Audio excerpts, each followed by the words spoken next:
Olá, pessoal. Hoje a gente está aqui reunido para participar do projeto CIT, que é o 4º Congresso Internacional de Tecnologia na Educação. Hoje a gente está aqui representando a Liga de Reumatologia Perunava. Eu sou a Ana Terra, presidente da Liga. Estou aqui com a Emanuele, que é vice, e a Helena, que é diretora científica. Os nossos convidados são o Dr. José Marques Filho e a doutora Beatriz Molinari. Hoje a gente vai falar um pouquinho sobre lúpus eritematoso sistêmico. Passo a palavra para eles. Eu queria saudar as 3 estudantes, agradecer o convite. É uma honra eu estar aqui, é muito gostoso estar com vocês. E, principalmente, com a professora, eu vou chamar de Bia.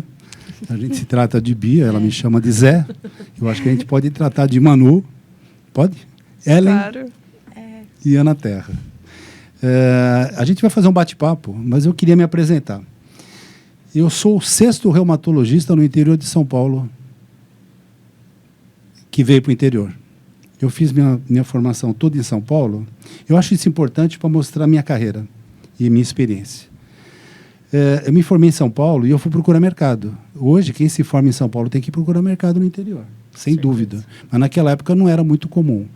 Eu acabei minha formação e vim para o interior. Eu sou o 5º ou 6º reumatologista do interior, tirando Campinas, que é uma metrópole do lado de São Paulo. E aí eu venho para um lugar, uma cidade, onde não tem serviço de reumatologia, onde não tem faculdade de medicina e tem um hospital grande. Tinha aí já quase 200 leitos naquela época. E o que aconteceu? Eu vim procurar mercado de trabalho, mas fiquei longe de um centro formador. E eu já estava publicando trabalho, já estava pesquisando, e eu resolvi manter esse tônus aqui em Araçatuba.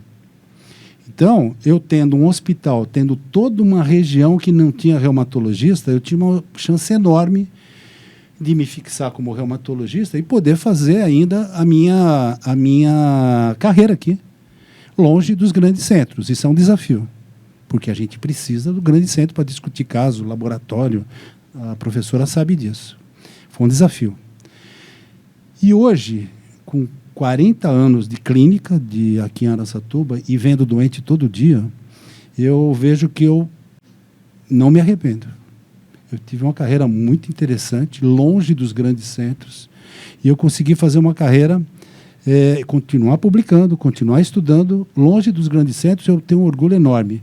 Então, eu sou professor de reumatologia de algum serviço? Não. Eu sou um clínico que trata de pessoas com quadros reumáticos. A minha especialidade é reumatologia, eu tenho especialidade em clínica média e eu cuido de doentes com quadro reumático. Não como professor no ambulatório ensinando, mas e aqui agora com vocês também, mas vendo doente a vida toda. E eu tenho uma experiência como clínico que eu acho que eu vou tentar passar aqui para vocês devagarinho, para a gente poder discutir. A ideia é que eu passe relativamente rápido alguns conceitos de lúpus, para a gente ficar conhecendo essa doença, que para mim ela é apaixonante. Talvez a doença que eu mais gosto, que eu mais leio, e que tem coisas interessantes. E eu acho que vale a pena a gente discutir algumas delas aqui. Eu tenho certeza que o nosso bate-papo vai ser muito produtivo. Por que lúpus?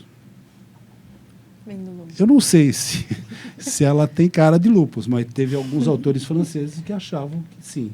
Outra teoria é de que o lúpus, quando ataca o ser humano na floresta, ele ataca o rosto e ele faz essas lesões. É uma teoria que eu li também dos franceses. A gente não sabe por que chama lúpus. E é muito comum você colocar o símbolo da borboleta, por conta da asa de borboleta, que é muito comum no lúpus a gente usar esse tipo de logotipo. Em 1994, com 10 anos, longe do grande centro e aqui em Araçatuba, eu publiquei essa incidência da síndrome do túnel do carpo no lúpus eritematoso sistêmico, em que eu publico 54 casos, 10 anos de atividade como reumatologista. Seguramente, na segunda dezena, eu tive mais casos. Eu calculo que eu devo ter aí, sei lá, uns 250 casos na vida inteira, que é uma estatística para quem está fora do grande centro espetacular. E o que acontece? E eu sempre gostei de lúpus. Eu tinha um professor, onde eu me formei na Santa Casa, ele dizia o seguinte, era um clínico espetacular, ele dizia o seguinte, o médico que sabe sífilis e lúpus sabe medicina. Eu achei muito interessante. porque as duas são muito complexas. E faz diagnóstico diferencial com tudo. Com tudo. Então, é muito interessante esse tipo de experiência. De novo, eu sou um reumatologista que cuido de quem tem problemas reumáticos, eu vejo doente todo dia.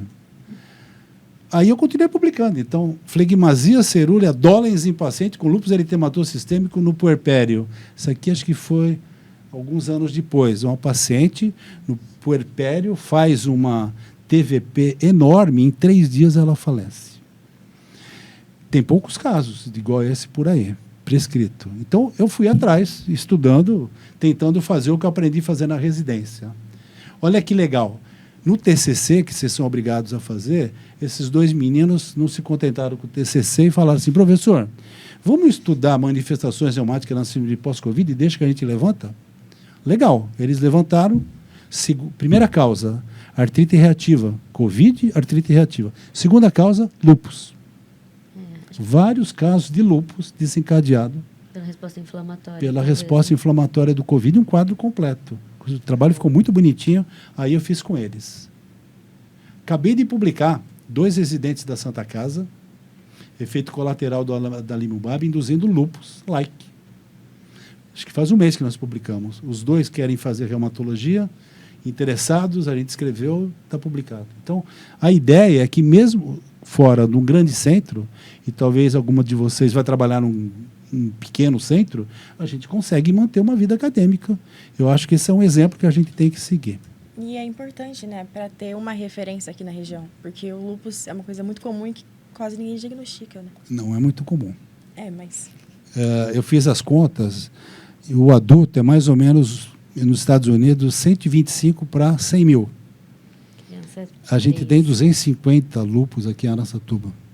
Talvez eu tenha visto todos na minha época. E só que vai aparecendo, né? A prevalência é essa, a incidência vai aparecendo. Então, ela não é tão comum. Vai ter médico que não vai ver lúpus durante a vida toda. Pediatra, então, vai ter pediatra que nunca vai ver um lúpus pediátrico. Com certeza. Entendeu? Então, ela não é tão comum. Ela é comum para mim, ela é comum para a professora. Porque a gente faz isso de especialidade. Mas é mais comum do que a gente imagina, né? É mais comum que a gente imagina, concordo. Por que eu estou colocando esse homem? Dermatologista, professor da USP, o professor Sampaio. Ele foi o primeiro médico brasileiro que escreveu sobre lúpus. Olha que interessante. Ele tem um livro, ele tem um livro não. A tese de livre docente dele de 1950, 16 casos de lúpus no HC, é o primeiro caso de série brasileira de lúpus sistêmico descrito por um dermatologista. Esse professor era fantástico, a professora acho que conheceu. Bom, desde quando existe reumatologia? É uma especialidade nova. Pediatria de reumatologia, então, mais nova ainda. Então, veja bem, talvez seja das especialidades clínicas a mais nova. Então, veja bem, em 1948 teve um boom. Descoberta da cortisona pelo ENTE, Prêmio Nobel. Descoberta do fator reumatoide, que é um anticorpo super importante para a gente conseguir fazer diagnóstico. É um imunocomplexo. E a descoberta da célula LE de lúpus eritematoso, por acaso. Vejam a célula LE, olha que bonita. O que é isso? Eu vou chamar o professor Zé Cândido aqui para fazer uma prova para vocês 3, para vocês descreverem essa lâmina. Isso é um leucócito, com uma substância eosinofílica enorme ali no meio e com o núcleo rechaçado lá na ponta. Isso é uma célula que não tem no corpo humano. Foi descoberto por esses 3 autores na medula óssea de uma paciente que eles foram pegar o prontuário dela, ela tinha lúpus. E eles resolveram chamar essa célula de célula LE. E a gente usou para fazer diagnóstico de lúpus durante algum período, hoje não se faz mais. Mas veja bem, foi um achado espetacular para a gente poder fazer diagnóstico de lúpus. Etiologia desconhecida. Quando o paciente pergunta por que tem lúpus, e a gente fala que é uma doença autoimune, até hoje a gente não sabe, mas a gente sabe que tem fatores ambientais, hormonais. É muito mais frequente em mulher, na faixa aí de adolescente e jovem, é da 10:1, 9:1, mulher e homem. Criança e já de idade um pouquinho diferente. Imunológicos, genéticos e epigenéticos. Então, entra tudo isso no lúpus, é muito complexo. A gente não vai ficar discutindo aqui detalhes, porque eu acho que é para o especialista, talvez. Só rapidamente a gente entender essa doença. O lúpus eritematoso ele é marcado por um desequilíbrio na regulação do sistema imune que promove o reconhecimento de antígeno. Então, o sistema imune, ele reconhece o que é próprio e o que é não próprio, nosso. De repente, ele começa a não reconhecer mais o que é nosso como não sendo nosso. Causa um processo inflamatório, tem uma série de desencadeamento de citocinas, e aí você tem o que a gente chama de uma doença autoimune. É mais ou menos parecido com quase todas as doenças autoimunes. E o que eu vou encontrar, resumindo, no lúpus? Cheio de autoanticorpos. Então, nós temos anticorpos contra o próprio corpo, ou nossos órgãos, ou nossos tecidos. Restos apoptóticos. Então, as células inflamatórias, elas deixam resto, que vocês estudaram bem na inflamação, e esses restos apoptóticos, eles viram antígenos para estimular o nosso sistema imunológico fazendo autoanticorpos. Citocinas inflamatórias, é uma cascata, tipo Covid, que vocês conhecem bem. Falha na tolerância dos linfócitos, autoimunidade dependente de antígeno disseminado contra a célula T e formação, isso é importante, de imunocomplexos.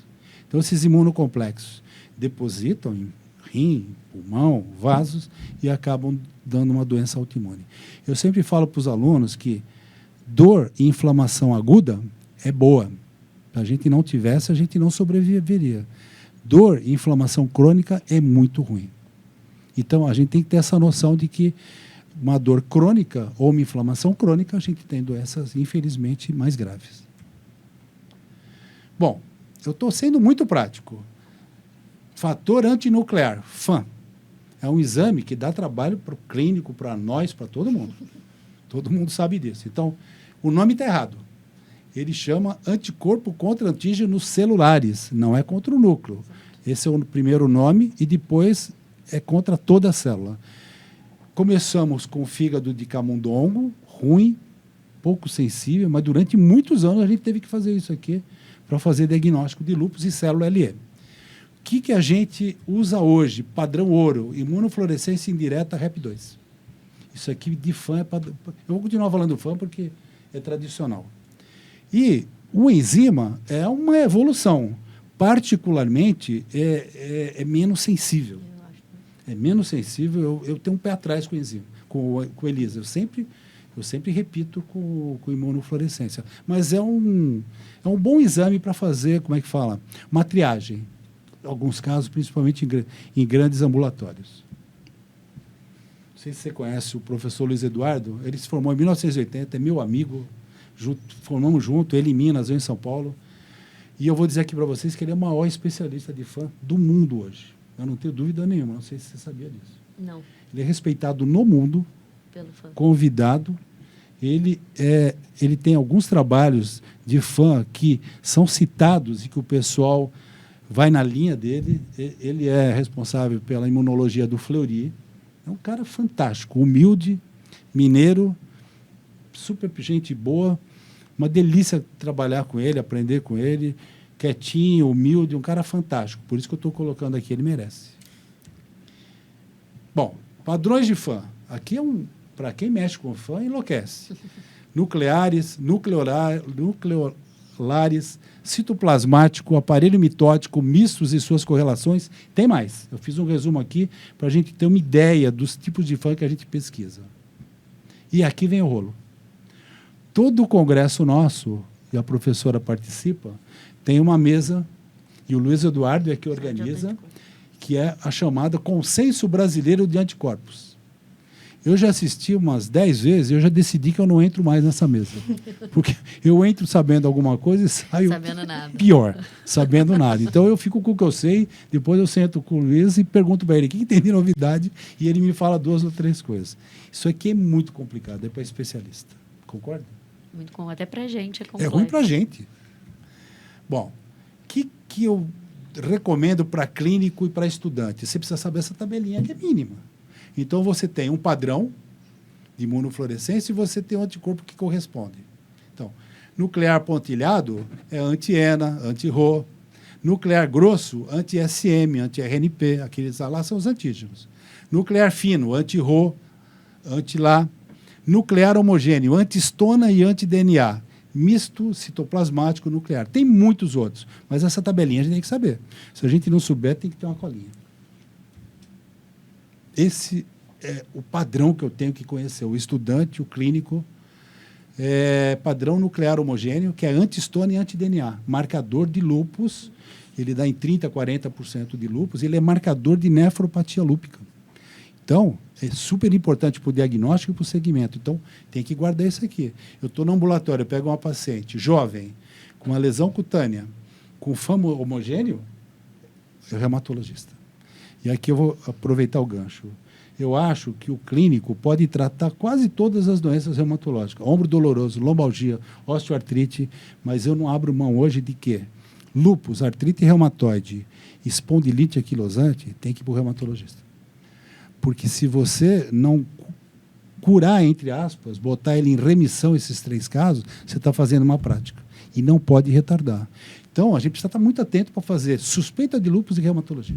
Eu não tenho dúvida. Ou tem nefrologistas de alto padrão que fazem bem também, que tratam também tranquilo, por causa da nefropatia lúpica, eles se especializaram também. Fora nefrologista e reumatologista, eu não conheço outro profissional que lida bem com lúpus. E aí, juro que eu não sei ver isso, eu não me interesso por isso, mas quem faz laboratório conhece bem isso, né? Olha os padrões que você tem, aquele padrão do meio lá provavelmente é o pontilhado grosso, mas não vamos ficar perdendo tempo, isso é bonito até para fazer quadro. Tem que guardar isso aqui, isso é fácil, homogêneo. Então, uma paciente com lesão cutânea, com artralgia, jovem, homogêneo, é quase certeza que é lúpus. Então, isso é importante a gente saber. Não vou ficar aqui perdendo tempo. Pode dar tudo o que vocês imaginarem, tudo. Você começa lá pelo fio de cabelo que começa a cair, pele, articulação, sistema cardiovascular, pulmões, rins. Olha, pele, articulação, dá em 90% dos casos. É muito comum. Lúpus tem trabalho mostrando que dá em 90% dos casos. Grave, não. Mas quase todo mundo tem lesão lúpica. Discreta que a gente às vezes nem faz diagnóstico, mas é comum. E talvez sistema nervoso central, rim, coração, pulmão, talvez sejam órgãos que mostrem gravidade da doença. E a gente precisa prestar atenção. Então não vou ficar perdendo tempo, porque pode dar quase isso tudo. Classificação de nefropatia lúpica. Essa é a mais antiga que tem. O pessoal da nefro costuma classificar, e a gente segue a classificação da nefro, em normal, lúpica mesangial, proliferativa focal, proliferativa difusa e nefro e glomerulonefrite membranosa. Tipo 1 a 5. Hoje tem outras classificações, que eu não vou ficar aqui, é mais para especialista mesmo. E tem um detalhe que é interessante. Durante toda a minha vida, quase todos os meus pacientes de lúpus, eles não faziam biópsia renal, porque eram cegas, com risco de sangramento, de acidente. Então, a gente fazia diagnóstico delas pela clínica. Veja bem, o reumatologista tem que ser um belo clínico. E o reumatologista pediátrico tem que ser um belo pediatra, senão não faz diagnóstico, não. Então, a gente fazia pela clínica, pelo tipo de urina que a pessoa tinha, proteinúria de 24 horas, toda a clínica a gente conseguia chegar muito próximo. Eu fiz poucas biópsias na minha vida. A partir dos últimos 5 anos, a gente tem feito em quase todo mundo. Por quê? Hoje a gente faz com imagem, com muita segurança, os acidentes praticamente não existem e é muito importante você saber a classificação. Então mudou, as coisas mudam. Esse é o primeiro critério que a gente tem. Então, só para a gente ir terminando aqui. Quando eu não tenho um exame que faz diagnóstico, eu quero saber se a pessoa é diabetes, eu peço glicemia de jejum e hemoglobina glicada. E a pessoa sai do consultório dizendo, você é pré-diabético ou você não é pré-diabético. Você é diabético ou não é diabético. Lúpus, não tem. Então, o que a gente faz? A gente usa critérios clínicos e laboratoriais. Esse é o primeiro, que é muito útil. Então, é do American College. Eu usei isso a vida inteira, aliás... Eu uso ainda e eu recomendo para os estudantes não ficar pegando os outros complicados. Pega esse aqui. Esse é o mais fácil. Dá uma olhada nisso aqui. Então, Rush, artrite, vai embora. Até o 11, que é o FAM, positivo. Então, se você tiver 4 desses daqui, é altamente suspeito de lúpus. Tá? Então, simples, interessante para a gente encaminhar e fazer a suspeita. E tem que fazer a suspeita. Terminando aqui, gente. Então, A marca do lúpus é pele, por isso que os dermatologistas começaram estudando lúpus, depois eles foram para a gente. O professor Sampaio é um pioneiro aqui no Brasil, ele não faz muito tempo que morreu, viu? Morreu com 90 e poucos anos. Então, pode pegar a pele daquele jeito ali.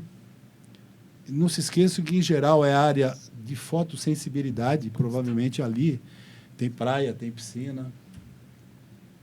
Esse é o que a gente chama de lúpus discoide, tem muitos tipos de pele. Esse aí é mais complicado porque faz cicatriz. Ali a asa de borboleta. Vou chamar a atenção para uma coisa. Lúpus da mulher bonita. Eu falo isso... É com a pele rosada, né? Não, mas as mulheres são bonitas. Eu tive várias misses no consultório e lá na minha residência. Falavam, mas você é tão bonita. Eu falei, eu fui Miss Piracicaba. É interessante, daí mulher bonita. Dá em homem feio. Dá menos. Ah lá. Gravidez, a gente pode conversar um pouquinho sobre gravidez depois. E pode ser difuso no corpo todo. Então, é uma doença que pode ser muito tranquila, mas pode chamar atenção do ponto de vista cutâneo. Vocês conhecem isso aqui, fenômeno de Raynaud, que é aquele reação vascular em 3 tempos, né? E que pode dar em outras doenças, né? Esclerose sistêmica, síndrome de Sjögren, outras doenças. Mas do lúpus é interessante, é comum. Pode ser bem importante, dá uma olhada lá. Como é que a gente faz isso? Pergunta para o doente se a mão dele fica azulada no frio ou quando eu boto a mão na água fria. Não sei se fica. Eu abro a torneira, Só colocar. eu ligo o ar-condicionado bem baixinho e falo, fica com a mão lá dentro. E ela volta, doutor, ficou azul minha mão.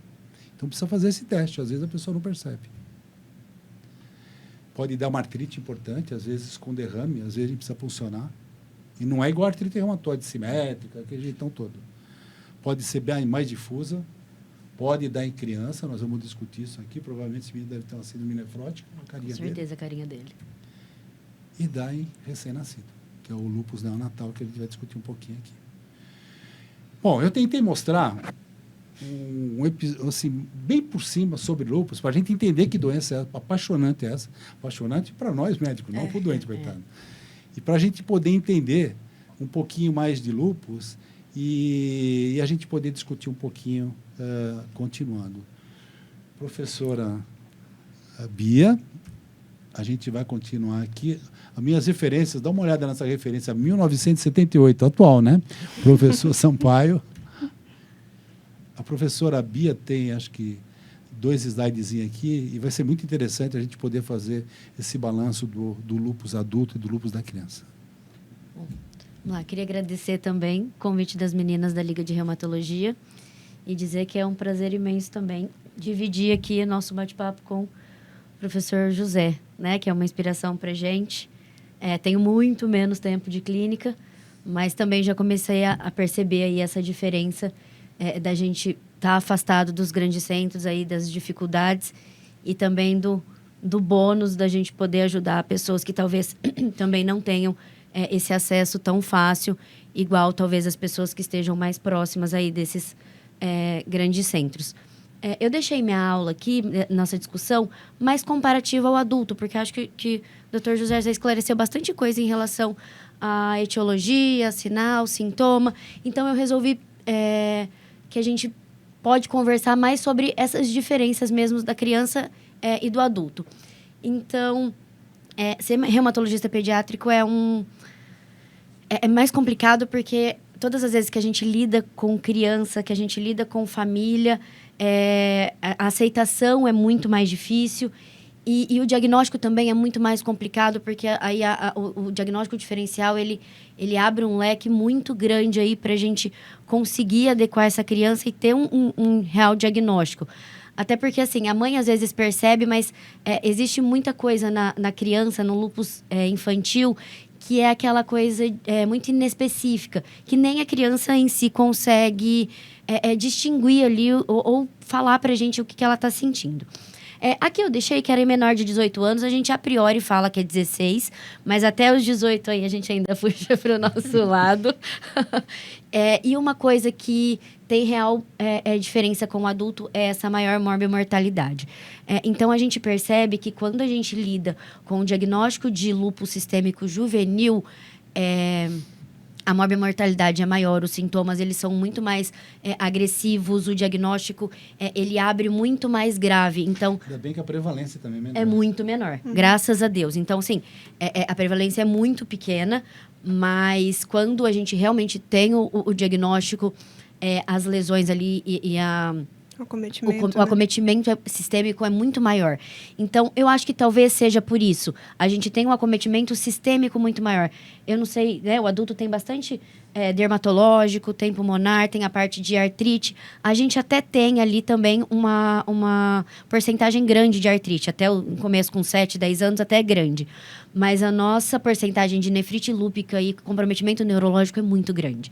Então, eu acho que talvez seja por isso que a gente tem uma abertura muito mais agressiva e uma morbimortalidade maior do que quando a gente tem o diagnóstico em adulto, né? E também pelo motivo da gente pensar que a gente tem um tempo de doença maior, né? Então, hoje em dia, a gente vai discutir aí em relação aos tratamentos. A gente tem todo o tratamento, mas, obviamente, né, que quanto maior o tempo de doença, maior chance da gente ter um agravo, ter os nossos flaps aí, as nossas reativações de doença. Então, a gente acaba realmente tendo uma morbimortalidade maior. Teria alguma referência, alguma mamografia que fala por que teria esse comprometimento maior? Alguma coisa de imunidade, talvez, fator ambiental? Ou... Então, não especificamente, é aquilo. A gente não tem um fator específico para etiologia. Mas eles dizem que os autoanticorpos, que essa formação de imunocomplexo é muito mais agressiva. E aí, como a criança realmente está em formação ainda, principalmente em relação a esses sistemas, talvez o comprometimento seja muito mais grave. Principalmente o neurológico. Criança faz muito neurológico. Sim. E aí, principalmente, também efeito deletério relacionado ao tratamento. Então, por que a gente tem... a gente tem uma diferença maior em relação ao adulto, uma mortalidade maior? Porque, infelizmente, o tratamento para lúpus infantil, ele está muito aquém do que a gente esperava. Então, a gente percebe que o tratamento, com certeza, está avançando muito em relação a imunobiológico, a droga modificadora de doença e tudo mais. E aí, a gente sente que, às vezes, a falta de estudo em criança acaba prejudicando e acaba atrasando muito a gente em relação ao tratamento. Então, a gente vê o adulto evoluindo muito bem, às vezes, em um tratamento, e aí a gente fica morrendo de vontade de usar ali, mesmo que off-label, talvez, mas a gente não tem, talvez, essa abertura e essa possibilidade aí, tanto de estudo, não sei se por laboratório ou se por ser criança, às vezes fica tudo realmente bem mais complicado. Então, a gente acaba também tendo uma evolução um pouco pior a partir de que essa criança assuma aí uma idade que a gente consiga seguir um tratamento. A gente fala que quando a criança vira adulto, ela segue fazendo um tratamento de lúpus infantil. Então, uma criança que abriu um lúpus infantil, acho que o Dr. Zé me corrige se eu estiver errada, ela nunca vai ser um lúpus adulto. Ela sempre vai ser um lúpus infantil que vai virar adulto. Então, a gente sempre acaba tratando ela com mais cuidado e pensando mais nessas diferenças aí do momento da abertura do diagnóstico, né? Só um comentário. E aí é um problema para o adolescente, para o pediatra e para nós. Porque ele é muito bem tratado pelo pediatra e pelo ebiatra. Quando chega para a gente não tem essa experiência com... Ele sai em choque. Ele tem que se admitir, ele fica chocado e a gente precisa se adaptar. E para ele é ruim também, porque ele está acostumado com o ebiatra, com o pediatra. Ele tem um pai e uma mãe ali, né? Ele tem um pai e uma mãe, de repente vem lá um clínico que fala tudo diferente. Essa transição é difícil. Os serviços maiores, eles têm ambulatórios de transição. Então, assim, teoricamente, eles tentam fazer essa coisa aí de passar da parte do pediatra para começar a acompanhar no adulto. Então, isso existe. Mas, assim, se a gente for pensar em Brasil, isso acontece muito pouco perto do que deveria. Então, realmente é um problema. É um problema. Eu não sei se você... Pode ir. Eu não sei se você ia comentar sobre o tratamento, né? Mas estava falando essa questão dos efeitos deletérios. Eu pensei nisso porque o tratamento, assim, um momento assim mais crítico, é corticoide, né? E já tem muito efeito adverso na criança. Exatamente. Ainda. A gente vai falar ali no próximo. Em fase de crescimento. Na verdade, assim, é o que a gente até pôs no próximo aí. Que os desafios principais, assim, acho que o diagnóstico é um desafio enorme, mas é uma coisa que a gente precisa conversar, que depende da aceitação. Agora, eu acho que um desafio para a pediatria é o tratamento. Isso que você falou, talvez seja um dos maiores um dos maiores fantasmas aí pra gente, né? Que é o uso do corticoide. O corticoide, na verdade, ele é a nossa salvação, né? Então, assim, não sei como seria o mundo da reumatologia sem o corticoide, mas a gente também conhece que o outro lado da moeda. A gente sabe que o uso indiscriminado e o uso a longo prazo também traz bastante consequência, principalmente para as crianças. Então, junto com esse benefício do corticoide, a gente carrega uma coisa muito difícil, que são os principais efeitos colaterais. E aí, na criança, talvez muito maior, e na adolescência também. Porque o que acontece? Na adolescência, a gente envolve muita estética, né? Então, assim, a gente tem muito pouca aderência por causa de estética. Então, um paciente que você precisa usar corticoide a longo prazo na adolescência, por exemplo, ele não vai usar. Porque ele vai ficar com aquela face Cushing, ele vai ficar com purificação. E ele mente, né? Ele mente, ele esconde, ele não toma. Que ele vai ter que engolir. Você tem que fazer aquela tomada supervisionada, igual tuberculose, tem que ser desse jeito. Porque ele não toma. Para criança menor, a gente entra na parte de crescimento e desenvolvimento. Então, a gente tem ali conhecimento, acho que não vamos entrar tanto em detalhes, mas o corticoide ele tem efeitos deletérios muito grandes a longo prazo em relação ao crescimento e desenvolvimento de criança. Então, qual que é o nosso objetivo? O nosso objetivo é tratar a criança, deixar ela fora da atividade de doença, com o mínimo de tempo de uso do corticoide, tentando abrir mão da maior possibilidade de uma terapia-alvo, que a gente tem essa escassez de estudo com criança. Então, quando a gente fala de lúpus infantil, a gente está tratando de uma doença com uma morbimortalidade enorme, com um arsenal que poderia ser melhor, né? Então, por isso que eu acho que tem também uma resposta para a sua primeira pergunta em relação a por que seria mais grave. A gente realmente tem essa dificuldade. Então, eu acho que a maior diferença entre o adulto e a criança eu acho que seria essa, da nossa dificuldade mesmo em manejar e ter adesão, e né? ter adesão ao tratamento, porque o tratamento é um tratamento um pouco mais complicado quando a gente trata de criança. Então, de corticoide, que são drogas um pouco menos específicas, elas precisam de uma adesão maior. Quando a gente fala de imunobiológico agora em adulto, tem mensal, né? Então, tem aquela coisa assistida. E para criança, infelizmente, hoje em dia, vamos ver mês que vem, acredito que vai ter novidades aí, mas o nosso arsenal aí de tratamento-alvo do lúpus é muito escasso ainda, né? Então, eu acho que é isso, né? Ana, eu acho que a gente podia discutir com vocês o que vocês têm de dúvida, de perguntas, que tem muitas dúvidas ainda, né? Fica à vontade. Sim. Bom, eu queria perguntar para vocês quais são os principais desafios no diagnóstico da lúpus. Eu diria o seguinte: a gente tem bons exames hoje, a gente tem reumatologistas muito bem preparados para fazer diagnóstico. A minha preocupação hoje é o overdiagnóstico. Está cheio de gente por aí que fala que é lúpus e não é lúpus. E assim, Tem clínico fazendo diagnóstico de lúpus com FAM positivo. E tratando, né? E dando corticoide. Está cheio de gente tomando corticoide em doses médias e altas e não é lúpus. E criança também, viu? E criança também. Então, minha preocupação hoje, e dos reumatologistas, é overdiagnóstico. Porque sai na internet, discute, FAM igual a lúpus. Os reumatologistas hoje, em geral, estão muito bem preparados, estão fazendo diagnóstico, nós estamos fazendo diagnóstico precoces. Eu estou muito satisfeito com os nossos diagnósticos. Minha preocupação hoje é com o overdiagnóstico.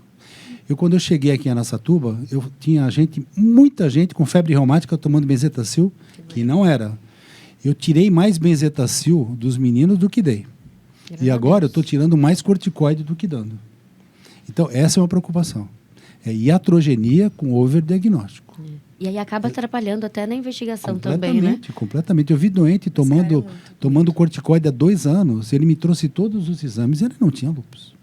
Essa é uma preocupação grande. Por isso que eu falo, suspeita de lúpus, espondilite anquilosante, artrite reumatoide e reumatologista. Então, não tenho dúvida nenhuma. E eu faço essa propaganda. Essa é a minha preocupação. A outra preocupação, parecida com a de criança, o lúpus está atrasado de tratamento. A gente tem muito pouca coisa para lúpus.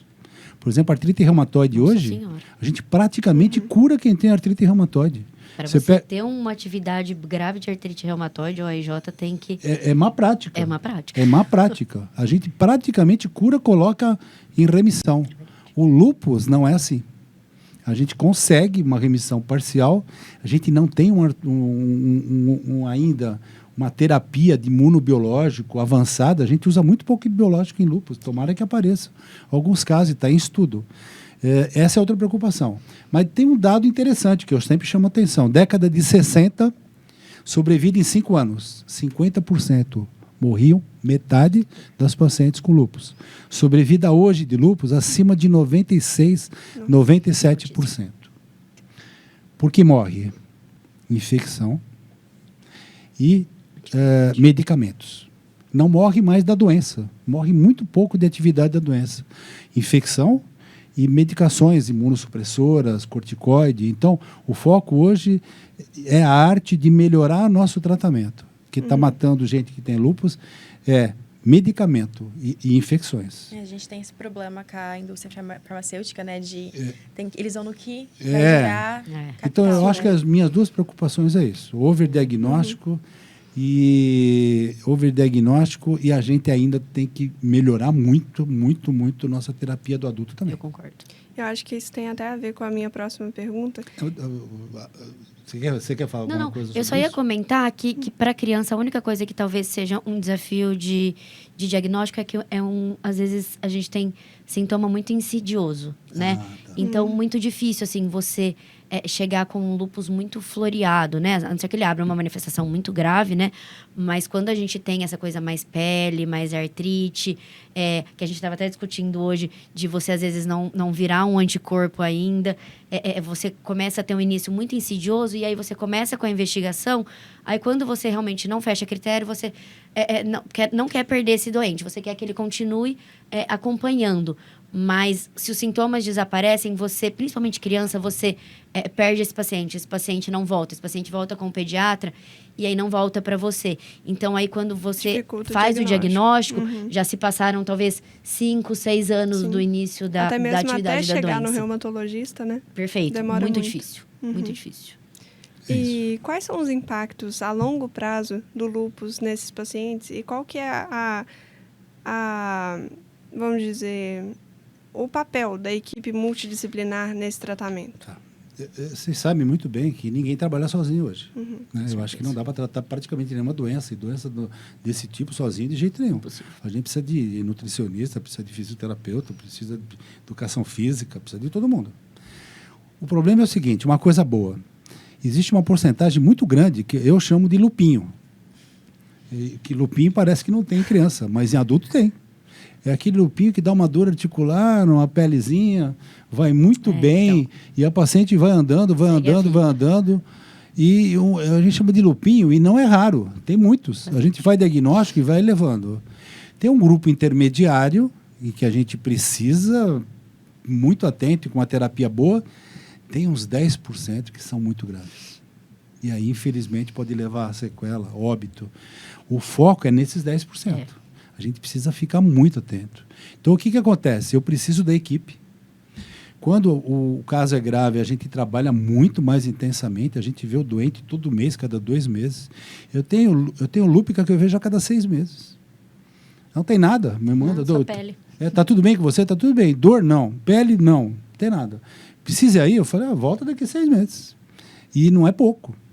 Entendeu? Então, a preocupação é com lúpus grave. E a gente precisa fazer educação do doente. Não tem como. Criança também, você tem que ter mudança de vida. Com certeza. Não tem jeito. Quer dizer, é o que eu falo para os residentes e para os alunos. Se o doente não participar, ele não tiver autocuidado e você não educar o doente, não vai bem.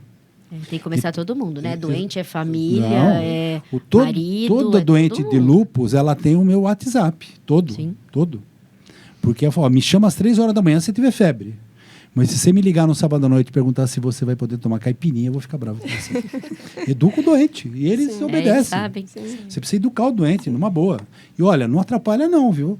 Você ser ligado às 3 horas da manhã porque alguém está com febre, eu saio de casa e vou ver a febre dela. É importante. Então, esse contato é fundamental. Então, mudança de estilo de vida, uso da equipe multiprofissional, a gente tem que se dedicar. Não é fácil. Às vezes você faz uma consulta e faz 4, 5 retornos. E eu não cobro o retorno, porque o doutor vai cobrar consulta de novo para quem é privado. É grave assim, né? E eu preciso orientar e a pessoa volta, aí tem que ter paciência, não é fácil tratar de doenças desse tipo, não. Nem para nós adultos, nem para o pediatra. Então, eu acho que esses são os grandes desafios. Até com outras especialidades também. Claro, né? é Porque isso. Nefrologista, muito difícil. dermatologista, trabalhando junto. É. Sem dúvida nenhuma. Acho que isso entra na minha próxima pergunta, na verdade, que eu estava questionando essa questão do tratamento, que a gente comentou bastante, né? Que tem o tratamento não medicamentoso, né? Sim. E a parte do medicamentoso, assim, como seria mais ou menos essa evolução que teve ao longo dos anos, né? E a questão dos biológicos, a terapia biológica hoje também, ela é... Tá. Eu falo rapidamente do adulto, a Bia completa com criança. Sem dúvida, a partir de 1950, a gente começou a usar corticoide, é um santo remédio, né? Mudou. O lúpus morria 50% porque nós não tínhamos corticoide. A partir do momento que a gente tem corticoide, a gente aprendeu a usar o corticoide, hoje a mortalidade pela doença é muito baixa. Então, o corticosteroide é básico e a gente aprendeu a usar para não dar efeito colateral pelo menor tempo possível. A gente sabe usar muito bem ele hoje. Evoluiu para imunossupressores. Nos casos graves. Então, por exemplo, o quadro renal, a gente usa imunossupressor em praticamente todo mundo. É a grande arma. Existem protocolos bem definidos. É perfeito? Não é perfeito, mas funciona. Segura. Funciona. Então, a gente usa de tudo. A gente usa fotoprotetor, a gente usa os sintomáticos, a gente usa sulfato de hidroxicloroquina. Jamais dá para COVID, jamais. Mas a gente usa toda a lúpica hoje, a recomendação... Eu acho que criança também é 100%. A gente deve usar e a gente usa e é uma belíssima. Nesses casos que eu chamo de lupinho, vai muito bem, muito bem. Droga segura, barata, fácil de controlar. Os imunobiológicos, nós estamos atrasados no lúpus. Se para artrite reumatoide, para espondilartrite, a gente tem um monte. E um melhor que o outro, lúpus praticamente hoje, espero que no nosso congresso, mês que vem, a gente tenha novidades, a gente usa 2, o rituximab. Criança é só Ritux também. Isso, e o, como é que ele chama? Beli? O belimumab. São 2 proteínas que você bloqueia e que funcionam. Está em estudo. Por exemplo, para a desgraça de todo mundo, o belimumab não funciona para nefropatia lúpica, que é a parte mais grave. Pele, né? Vai para a pele, vai para hematologia, para leucopenia e tal, mas não vai para... Então, precisa aparecer novos.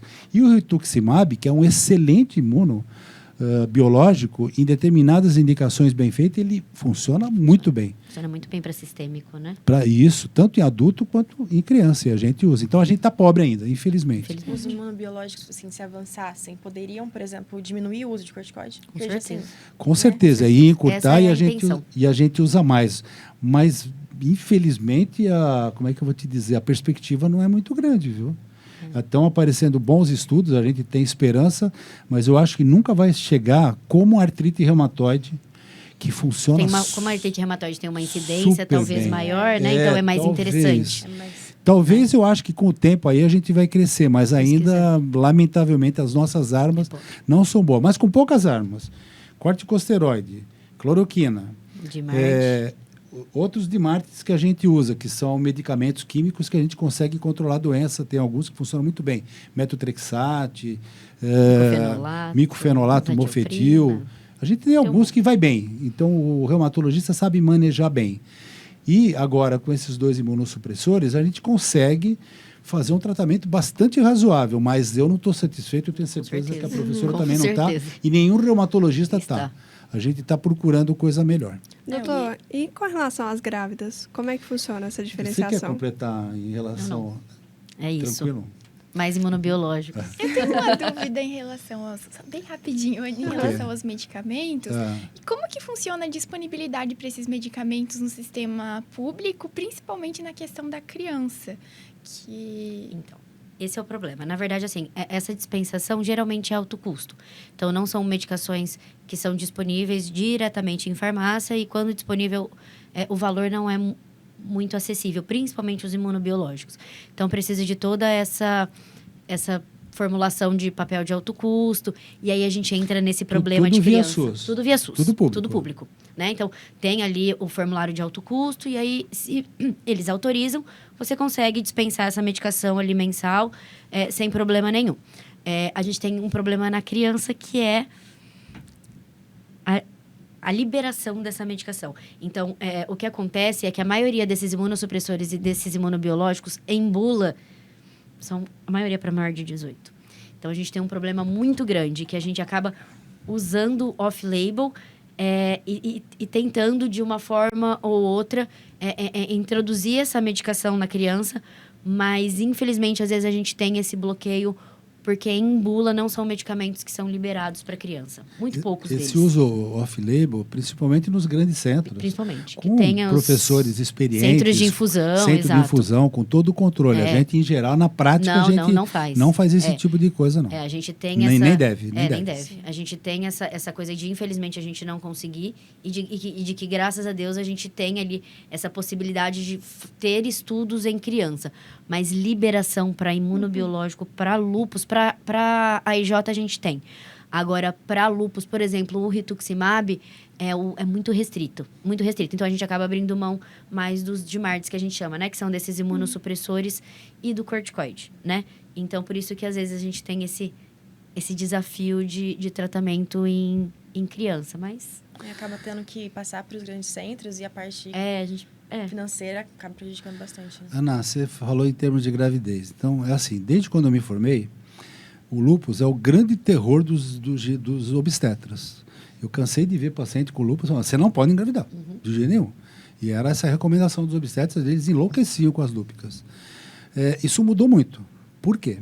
A gente sabe que, em geral, 1/3 de quem tem lúpus pode piorar na gravidez e pode ter um quadro de atividade importante. E a gente toma muito cuidado, quer dizer, a gente só orienta ou só permite que a pessoa engravide quando ela está mais de 6 meses com absoluto controle. Senão você não deve engravidar. Se engravidar com atividade é extremamente perigoso. E a gente faz esse controle. Mas veja bem, hoje depende, obviamente, da vontade da mulher ter filho. Então, uma boa parte das lúpicas pode ter uma gravidez, pode ser seguida pelo obstetra, né? Discutido, planejado, sem problema nenhum. Mas os obstetras até hoje correm, você sabe disso, bonito. Você imagina um adolescente. Um adolescente que... falar que ela precisa planejar 6 meses para ficar grávida. Deus. Entendeu? Então, é proibido engravidar? Não. Tem que seguir a orientação do reumatologista que está seguindo. Planejado, com obstetra e com todo o cuidado do mundo. Aí tem a equipe multiprofissional, entra mais ainda, né? O obstetra, tudo certinho. Depende da vontade da mulher, mas ela pode engravidar e ter um filho tranquilo. Eu tive várias pacientes com gravidez planejadas e foram muito bem. Aquela da flegmasia Dollens, ela tinha um filho de 20, um filho de 21, e ela deixou uma criança de 3 meses. Teve 3. E aí o marido aparece no consultório dizendo o seguinte, o que eu faço com isso? Então, às vezes é um drama. E eu falava para ela, seu marido tem que fazer vasectomia, você tem que fazer laqueadura, você vai engravidar, e ela engravidou. Eu ia comentar isso, a questão da contracepção, né? Porque o pessoal fala usar o DIU de cobre e tudo, mas o anticoncepcional em si, que é o mais fácil hoje. Então, esse é outro problema. Por exemplo, era proibido usar anticoncepcional estrogênio no passado. Porque se usava em altas doses, podia ativar o lúpus e tal. Hoje, a gente tem boas pílulas anticoncepcionais com baixa dose. Não é mais o que era antigamente. Pode-se até usar o obstetras, eles estão ganhando experiência nisso, e eu, como reumatologista, não proíbo. Mas, particularmente, eu falo para ela, se eu fosse mulher, eu usava um DIU. Eu não tenho dúvida. Porque você tem um hormônio que você está usando e tem influência hormonal. Por mais seguro que seja, eu acho que com todo o cuidado que você tem, se você puder não usar, é melhor. Mas não é proibido. O obstetra usa, obstetra ginecologista, a gente permite, hoje a gente tem baixas doses com uma certa segurança. Até porque o estrógeno, né? Particularmente, se eu fosse mulher, eu não sabia. Eu usaria o cobre. Tá, então, eu acho que tem essas nuances. E é importante a gente esclarecer, né, de gravidez, isso tudo.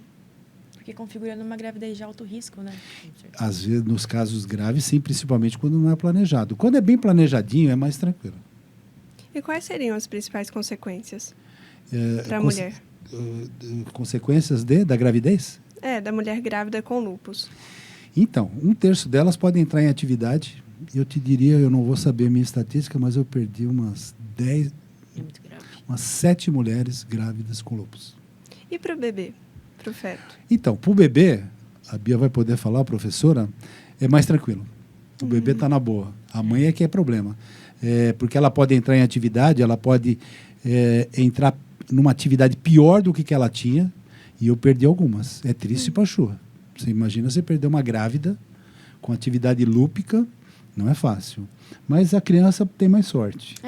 Para a criança a gente não tem assim uma possibilidade de desenvolver o lúpus, né? A gente tem ali aquela síndrome lá do lúpus neonatal, que tem às vezes, né, talvez o mais importante seja o bloqueio ali, o BAVT, mas não que uma criança filha de mãe lúpica vá desenvolver a doença. É óbvio que todas as vezes que a gente tem ali essa possibilidade, a gente prefere que essa criança nasça em um ambiente, em um lugar que ela consiga ser bem monitorizada, que se precisar de uma possibilidade, enfim, de um marca-passo, alguma coisa, a gente tenha essa disponibilidade. Mas, realmente, eu acho que a preocupação do lúpus na gestação é com a mulher. Até porque esses anticorpos que fazem a dermatite, alguma coisa, eles são através da placenta. É via placentária. E eles são inativados, Exato. Então não tem grandes problemas. Passou, a evolução acabou do ali. lúpus neonatal, em geral, é muito bom. muito tranquilo. Bem tranquilo. Aproveitando que a gente está falando de tratamento, como seria a adesão do tratamento, e tanto na questão da criança e do adolescente, já que a gente entrou nessa história, por exemplo, do adolescente, e às vezes ocorre uma gravidez na adolescência de uma paciente que tem lúpus, está descontrolado porque não segue o tratamento. Como funciona isso? É comum? Muito. Eu acho que talvez se eu tivesse que escolher uma fase para me preocupar mais em relação à adesão ao tratamento, com certeza adolescente, né? Eles não absorvem bem essa coisa da doença crônica. Então, eles vivem em fase de negação mesmo, né? Então, uns por estética, uns por preconceito, por não admitirem que tem uma doença, não acreditarem. Essa informação de internet hoje absolutamente aberta, né? Aberta, exatamente. Então, eles não tomam, né? Eles escondem medicação, eles não tomam, eles têm maus hábitos. Com a criança, a gente ainda tem uma sorte maior, porque ela é supervisionada, né? Só que aí a gente depende muito também da família que a gente está lidando. Porque a gente também tem essa coisa do luto e essa coisa da não aceitação do diagnóstico da família. Então, para essa família aceitar e começar realmente a fazer o tratamento, a gente precisa trabalhar muito bem até que ela tenha a coragem ou o entendimento de começar, né, a tratar a importância. Aí você tem diluição de comprimido, às vezes ela não sabe fazer, aí ela acaba não fazendo, aí ela não dá porque ela não sabe. Então, é muito difícil, mas eu acho que para a criança, eu diria que o pior motivo de adesão é o entendimento da família, assim, a aceitação da família.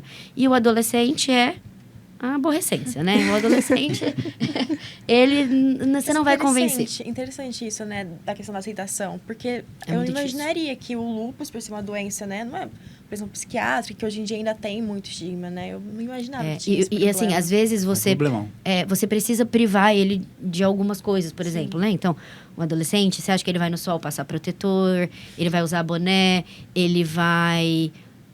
Não vai à praia, ele não vai beber, ele vai usar camisinha todas as vezes, ele ainda não tem esse entendimento da real gravidade da doença dele, que provavelmente é uma doença infantil que tem uma evolução mais grave. Então, a gente tem a morbimortalidade maior por ele ser lúpus juvenil e tem a menor adesão ao tratamento. Então, assim, o adolescente a gente fala que é a nossa bombinha relógio ali, é um paciente que você tem que pôr embaixo do braço e tem que ser um bom ebiatra, porque senão você não consegue com que ele passe aí dessa fase fora de atividade. Muito difícil. Pessoal, então eu gostaria de agradecer muito a presença de vocês.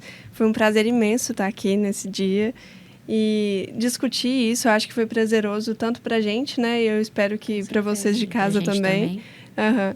E é isso. Querem falar mais alguma coisa?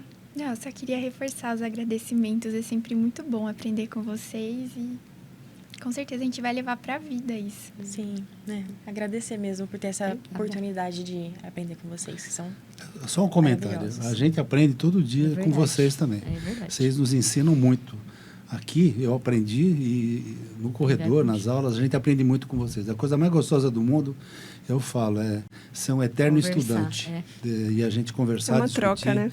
Ninguém é dono da verdade, essa troca é muito boa, muito interessante. Que a verdade de hoje, né? Amanhã não vai mais ser. Sim, perfeito. A medicina é bem isso. Exatamente isso. Sim, mas pra gente é uma honra ter vocês aqui. Obrigada. E finalizando com uma pergunta para você, Dr. José Marques, a caipirinha pode? De noite, no sábado, não me ligue para perguntar. No celular, não.